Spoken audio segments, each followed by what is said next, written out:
আমি নরমালি এইভাবে ইন্ট্রো করি না, কিন্তু আমি এখন ঝুলছি একটা গুহার 100 ফুট নিচে, যেটা মাটির নিচে 5 কিলোমিটার জুড়ে বিস্তৃত আছে।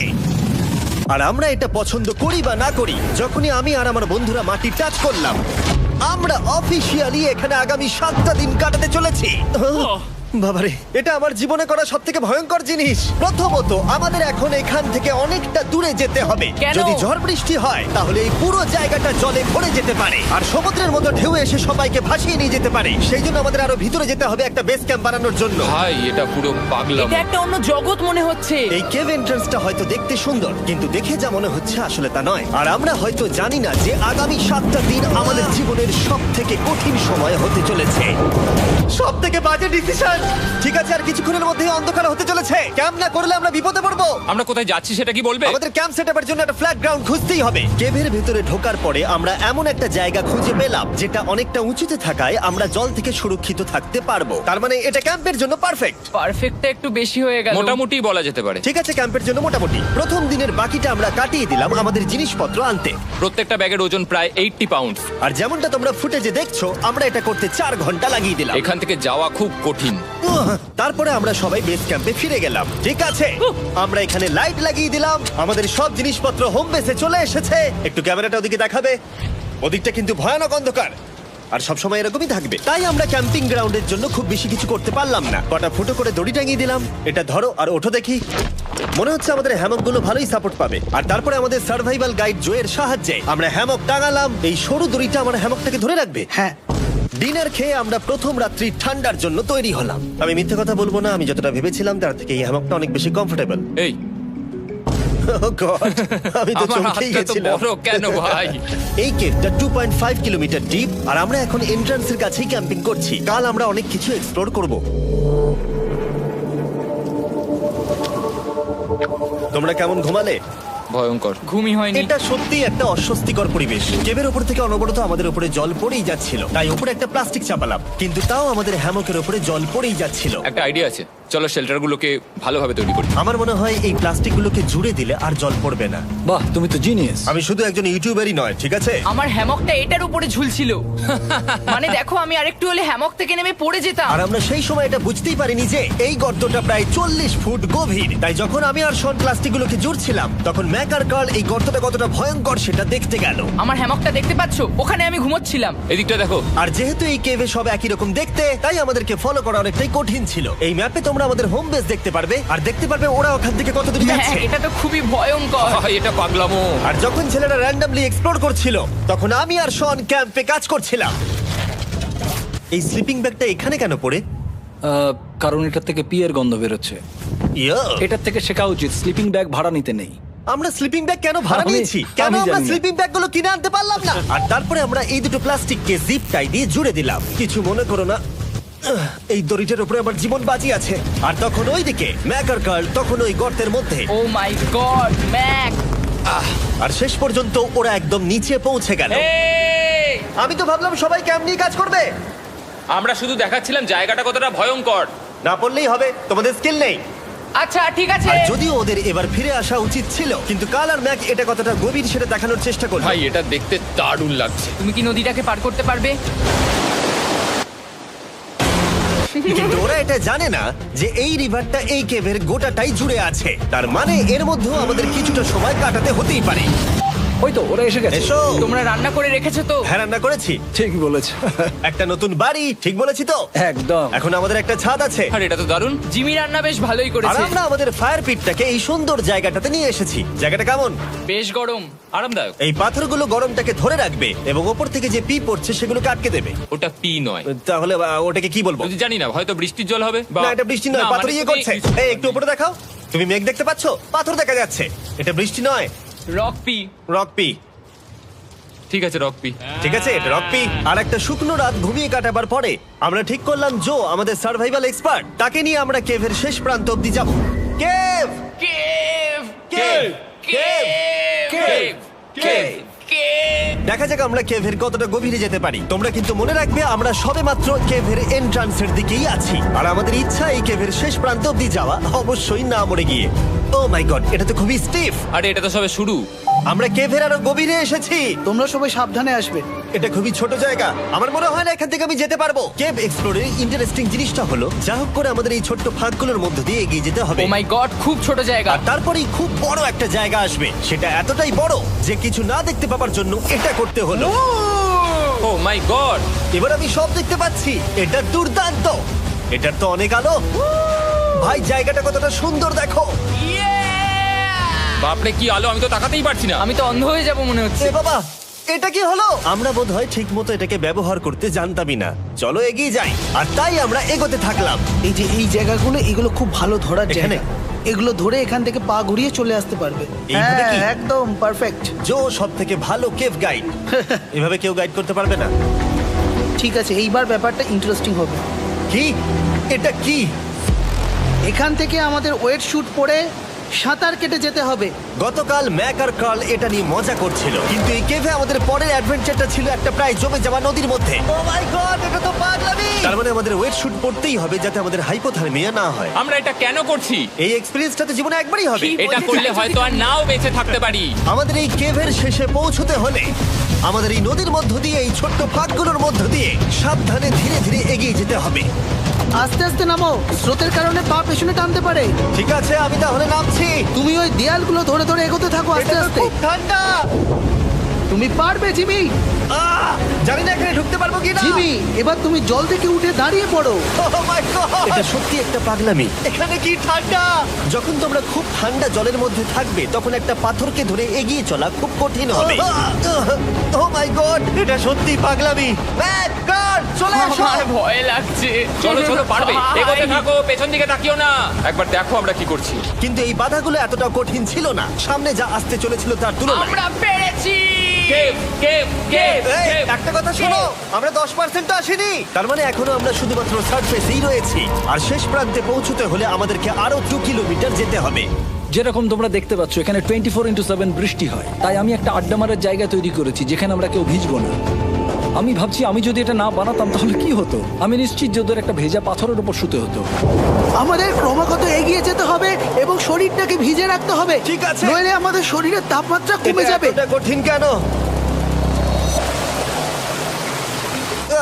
সব থেকে বাজে ব্যাপার হলো আমরা যতটাই দিকে এগোবো ততটাই আমাদের পিছন দিকে ক্যাম্পে ফিরতে হবে। আমাদের পরের বাধাটা হয়তো জলের মধ্যে নয়, কিন্তু তার মানে এটা নয় যে সেটা সহজ হবে। আরে এটা কি মাকড়সার জাল? কিন্তু আমি মাকড়সা দেখতে পাচ্ছি না। তার কেন? মানে ওটা আমাদের উপরে আছে। আরে তোমার গায়ে, তোমার গায়ে। আমার বন্ধুরা কত বাজে।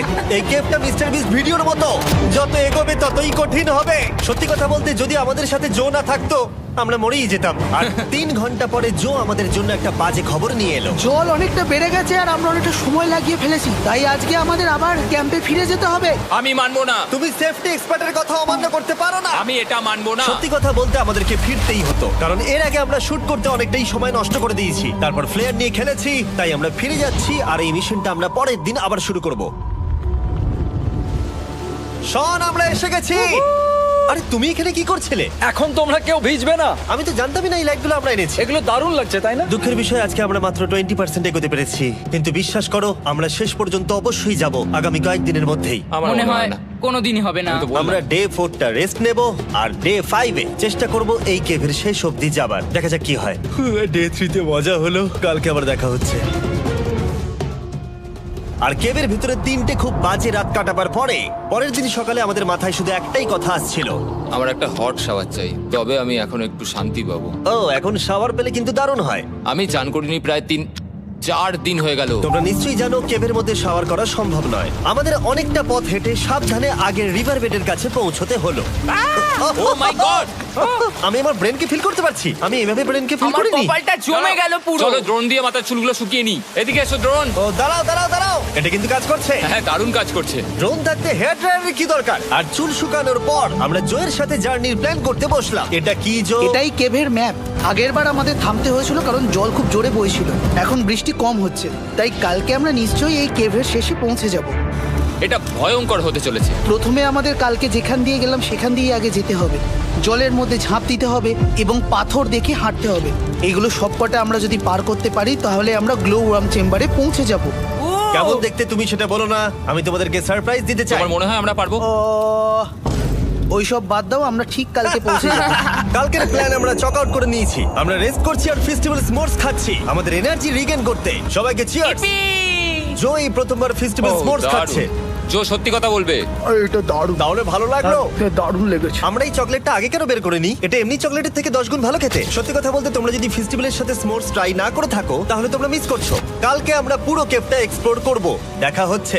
তাই আমরা ভালো করে ঘুমানোর চেষ্টা করলাম আর কালকের প্রিপারেশন নিলাম কেভের শেষে যাওয়ার জন্য। আমরা আমাদের জীবনের সবথেকে ডেঞ্জারাস জার্নি করতে চলেছি। ডে 3 এর অভিজ্ঞতা মাথায় রেখে আমরা কম শুট করেছি যাতে আমরা সামনের দিকে তাড়াতাড়ি এগোতে পারি। জলটা খুব ঠান্ডা হ্যাঁ, আগের দিনের মতোই খুব ভালো। এই তো আর যাতে আমরা সবাই বেঁচে ফিরতে পারি তাই জো ছাড়াও আরেকজন সার্ভাইভাল এক্সপার্টকে আমরা নিয়ে এসেছিলাম। এখানেই আমরা ডে 3 তে আটকে গেছিলাম। এখন আমরা কি করব? এবারে আমরা অনেক তাড়াতাড়ি এসেছি। আমাদের পিছনে ঘন অন্ধকার, কোথায় যাব? এই রাস্তাটা অনেক সরু এবং হ্যাঁ। স্রোত প্রচুর বেশি, তাই আমরা দেয়ালগুলো ধরে ধরে আস্তে আস্তে এগোবো। এই যে এইভাবে। ও হ্যাঁ, God! এই রকটায় জাম্প করো।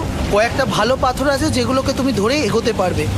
আরে এখানটা তো অনেক অন্ধকার। আমি আর পা পাচ্ছি না, আমি এখন মাটিতে আর পাই পাচ্ছি না। যেহেতু আমরা মাটিতে পা পাচ্ছিলাম না, তার মানে যদি আমরা পাথর ছেড়ে দিই তাহলে এই জলের স্রোত আমাদেরকে ভাসিয়ে নিয়ে যেতে পারে। জো, আমরা কি করব?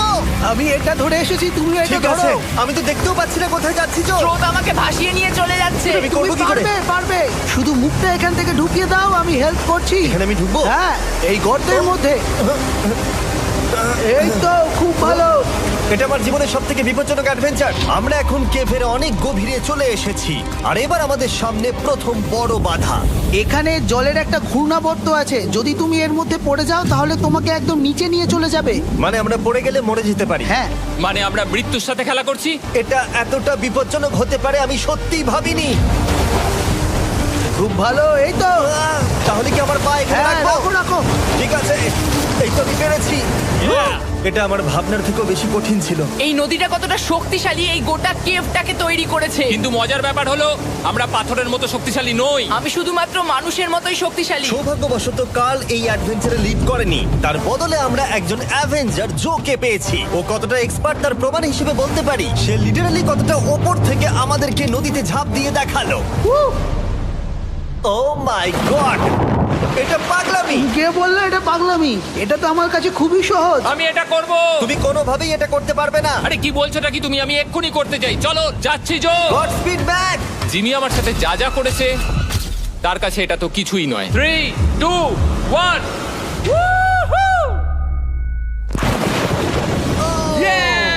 তুমি করবে? না, আমরা না এগুলো শেষ পর্যন্ত যেতে পারবো না। ও মাই গড, আমাদের নিচের দিকে যেতে হবে। আমরা সবসময় স্রোতের উল্টো দিকে কেন যাই? এখন শুধু আমি ভেসে ভেসেই যেতে পারবো, আর কিছু না। এই জলের তলায় অনেক ধারালো পাথর আছে, তোমরা সেগুলোকে দেখতে পাবে না, তাই সাবধানে পা ফেলবে। ও মাই গড, আবার এটা গভীর আরে হচ্ছে। আমার পা তো কিছুর উপরে রাখতে হবে। ছোট পাথরগুলোই একমাত্র বাধা ছিল না, মনে হচ্ছে আমাদের প্রতিটা পদক্ষেপে। ও ভাই, আমি কিচ্ছু দেখতে পাচ্ছি না। এটা খুব ভয়ঙ্কর। কেভটা আরো অন্ধকার হয়ে আসছিল এবং আরো সরু। আর তখন আমরা জানতাম না যে আমরা ফিনিশ লাইন অব্দি পৌঁছতে পারবো কিনা। আমি ক্লান্ত হয়ে পড়েছি। এই কেভে আরো কঠিন বাধা আসার আগে তোমাদেরকে আমি কিছু দেখাতে চাইবো। জো, তোমার ব্যাগটা দাও। Thank you. তুমি জানো এর মধ্যে কি আছে? না, জানি না কি আছে। Brand new mister beast lab swamp. সত্যি কথা বলছি, গত 5 ঘন্টা ধরে যেহেতু আমি অনেক পরিশ্রম করেছি, তাই কোনো মতেই এখন এটা আমি বলার মতো অবস্থায় নেই। তাই এটা শুট করার 1 মাস পরে আমি পুরো কেপ সেটটা তৈরি করলাম ফিউচার জিমি নেম ট্যাগ দিয়ে। তারপরে বললাম, হে, আমি ফিউচার জিমি, আর আমি এখন তোমাদেরকে বলবো brand new toy line of mister beast lab swamp সম্পর্কে। এটা একটা কালেক্টিবল টয় লাইন, আর এখানে 119টা ইউনিক ডিজাইন ক্যারেক্টারও আছে যা তোমরা কালেক্ট করতে পারো। আর সবথেকে দারুণ ব্যাপারটা হলো, কোন ক্যারেক্টারটা তুমি পেয়েছো সেটা জানতে হলে এই টিউবে ওয়াটার দিয়ে নাড়াতে হবে আর তোমার সোয়ামস তোমার সামনে চলে আসবে। আর আমি এটা ডেমনস্ট্রেট করতে এই বিশাল বড় টিউবটাকে বানিয়েছি। এই টিউবটাকে জল দিয়ে ভরে দাও। তোমাদের এত জলের দরকার নেই, এটা অনেক বড় বলে এত লাগছে। ঠিক আছে, এটা এখন জলে ভর্তি হয়ে গেছে। এবার এটাকে একটু নাড়াতে হবে। এটা কি আর নাড়াতে হ্যাঁ হবে? হ্যাঁ, অনেক নাড়ানো হয়ে গেছে। এবার জল ঢালো এখানে। জো ঢালছে। আর জল ঢালার পরে তোমরা দেখতে পাবে তোমরা কোন সোয়ামটা পেয়েছো। এটা সব থেকে রেয়ার হাইপোক্রোম, যেটা মাত্র 1000টা বানানো হয়েছে। জো, এটা তোমার। Thank you so much. এটা চাই। আর এটা তোমার। কাল কি নেবে? আমার কাছে দুটোই ছিল। আর আমরা শুধু সোয়ামেই থেমে নেই, আমরা এই অ্যাকশন ফিগার প্যান্থার গুলো বানিয়েছি যেগুলো এই ব্রিফকেসে আছে। আর এই সোয়ার্মের মতো এই মিউটেটর যখন তোমরা কিনবে দেখতে পাবে এর ভেতরে কি আছে। কোথায় কিনবো? ভালো হয়েছে জিজ্ঞাসা করলে। মিস্টার বিস্ট ল্যাব টয়েস এখন তোমরা পৃথিবীর সব জায়গায় পেয়ে যাবে। এগুলো সব বেরিয়ে গেছে, তোমরা গিয়ে কিনে নাও। আর কেবের মধ্যে অনেক সমস্যা পেরোনোর পরে আমরা ফাইনালি পৌঁছে গেলাম গ্লো ওয়ার্ম চেম্বারে।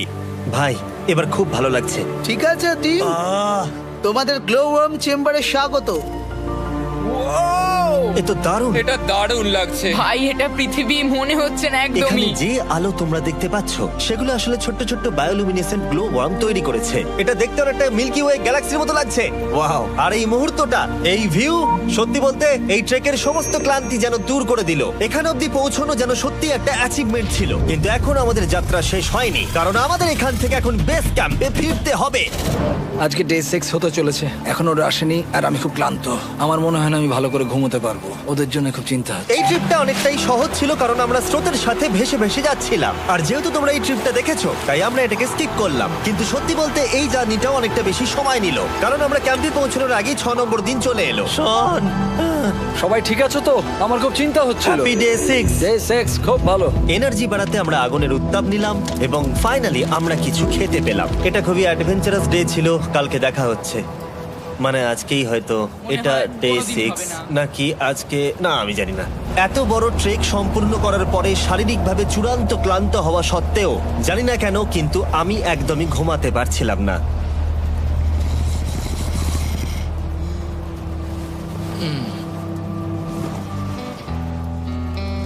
আমি 7 দিন সলিটারি কনফাইনমেন্টে কাটিয়েছি, কবরে কাটিয়েছি, 7 দিন রাফটে থেকেছি। কিন্তু সত্যি কথা বলতে এটা সবার থেকে বেশি কঠিন ছিল, কারণ সব সময় ভিজে, ঠান্ডা, প্রত্যেক মুহূর্তে এই পাথরগুলো শরীরে ব্যথা দিচ্ছে। বেশিরভাগ সময়টাই এই কেভটা দুঃস্বপ্নের মতো ছিল। কিন্তু তোমার আর আমার মধ্যে জিমি! ইয়ো! গার্ড, আমাকে দেখতে পাচ্ছ? এটা পৃথিবীর সবথেকে উজ্জ্বল টর্চ। মজার মুহূর্ত অনেক ছিল। মাটির নিচে 300 ফুট গভীরে অভিযান চালানো থেকে আমাদের সবাই মিলে হ্যামক নিয়ে হাসাহাসি করা সবকিছুই এই অভিযানের অংশ ছিল। যেহেতু আমাদের সঙ্গ দারুণ, চলো তিমির মতো আওয়াজ করো। তাই এই ভিজে, ঠান্ডা, পাথুরে অদ্ভুত কেভের ট্রিপটা বদলে গেল আমাদের জীবনের সব থেকে সুন্দর মুহূর্তে।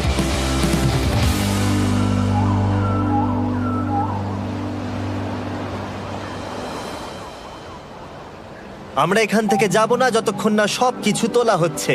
আর আমি সবকিছু বলেছি মানে সবকিছুই। চলো এবার বেরোনো যাক। আর যখন আমরা মাউথ কেভে আবার ফিরে এলাম, ভাই ওপরটা দেখতে দারুণ লাগছে। তখন জয়ের জন্য একটা সারপ্রাইজ ছিল। বেরোনোর আগে জো, আমরা তোমার কাছে কৃতজ্ঞ।